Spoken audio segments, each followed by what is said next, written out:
Capítulo 1 A Semente do Tirano. Iniciamos nossa jornada entendendo como o tirano surge quando o poder absoluto encontra a fragilidade humana.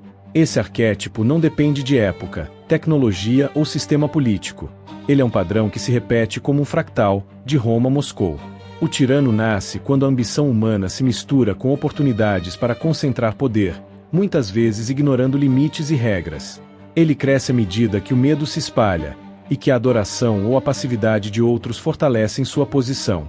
Podemos vê-lo em líderes que manipulam política, cultura ou guerra, mas o padrão é sempre o mesmo: ascensão rápida, centralização do poder, paranoia crescente e, inevitavelmente, queda violenta.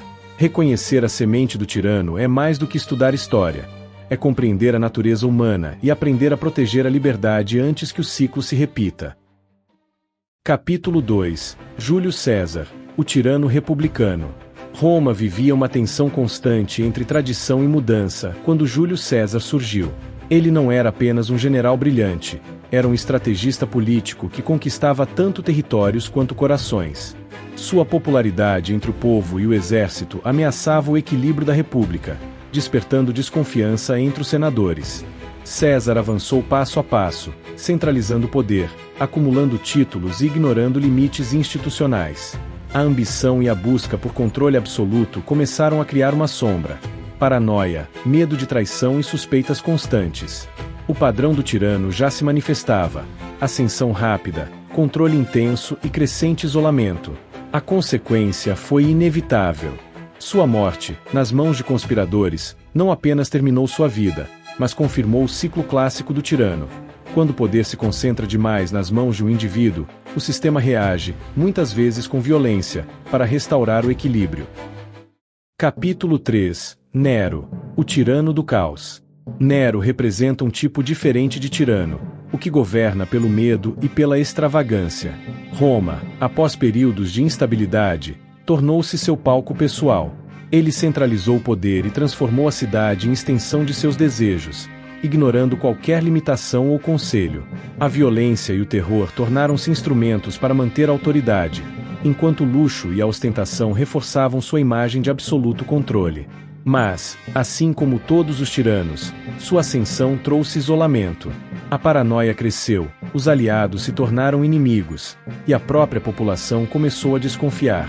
O caos que ele cultivou acabou voltando contra ele, demonstrando mais uma vez o padrão do arquétipo: ascensão, centralização, medo e queda.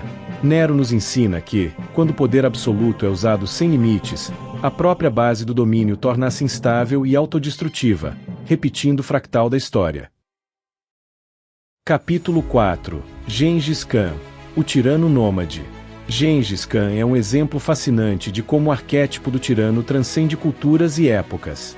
Ele começou como líder de tribos dispersas, conquistando a lealdade por coragem, visão estratégica e também pelo terror. Seu poder cresceu rapidamente, e ele centralizou controle sobre vastos territórios, usando violência seletiva e diplomacia calculada. O medo se tornou sua ferramenta de governo, enquanto sua reputação criava obediência quase absoluta. A ambição e a paranoia se misturavam. Gengis Khan desconfiava de aliados e inimigos, eliminando ameaças antes que pudessem crescer. O padrão do tirano se manifesta claramente: ascensão veloz, controle absoluto, paranoia crescente e, ao final, legado duradouro, mesmo que construído sobre destruição. Ele nos mostra que o fractal do tirano aparece tanto em impérios sedentários quanto nômades, sempre repetindo o ciclo da história humana. Capítulo 5 Luís XIV, o tirano do espetáculo. Luís XIV, o Rei Sol, é um exemplo de tirania mais sofisticada. Ele centralizou o poder de forma quase artística, transformando o governo em espetáculo e criando culto à personalidade em Versailles. Luxo, protocolo e disciplina serviam para manter controle absoluto, enquanto a nobreza dependia de sua aprovação. Embora não governasse com violência extrema como outros tiranos, ele manipulava o sistema político, reforçando sua autoridade e eliminando opositores discretamente. O medo e a admiração caminhavam lado a lado, garantindo obediência. O padrão do tirano se mantém: ascensão, concentração de poder, paranoia e manutenção do controle, mesmo que de forma elegante. Luís XIV prova que o arquétipo pode se manifestar em formas refinadas e simbólicas, mostrando que o tirano não precisa ser brutal para dominar completamente seu território e seu povo. Capítulo 6. Napoleão, o tirano revolucionário. Napoleão Bonaparte começou como herói da Revolução Francesa, conquistando a confiança do povo e do exército. Sua ascensão rápida combinava talento militar, inteligência política e ambição desmedida. Ao transformar-se em imperador, concentrou o poder em suas mãos, ignorando limites legais e tradições republicanas.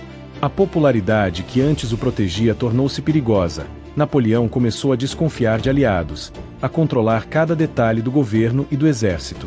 O padrão do tirano se manifesta claramente: ascensão veloz, centralização extrema, paranoia crescente e isolamento. Suas campanhas, embora gloriosas, também revelaram o risco de excesso de confiança. Derrotas como a invasão da Rússia mostram que o poder absoluto é vulnerável.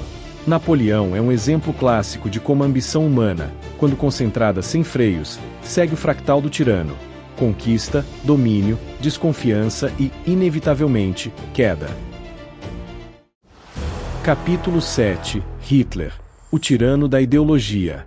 Adolf Hitler representa o tirano moderno, guiado por ideologia e propaganda. Ele surgiu em uma Alemanha instável, explorando medos, ressentimentos e desejos de mudança. Sua ascensão foi rápida: manipulação do povo, criação de culto à personalidade e controle sobre cada aspecto da sociedade. O medo se tornou uma arma, silenciando opositores e reforçando seu poder. A centralização absoluta levou à paranoia.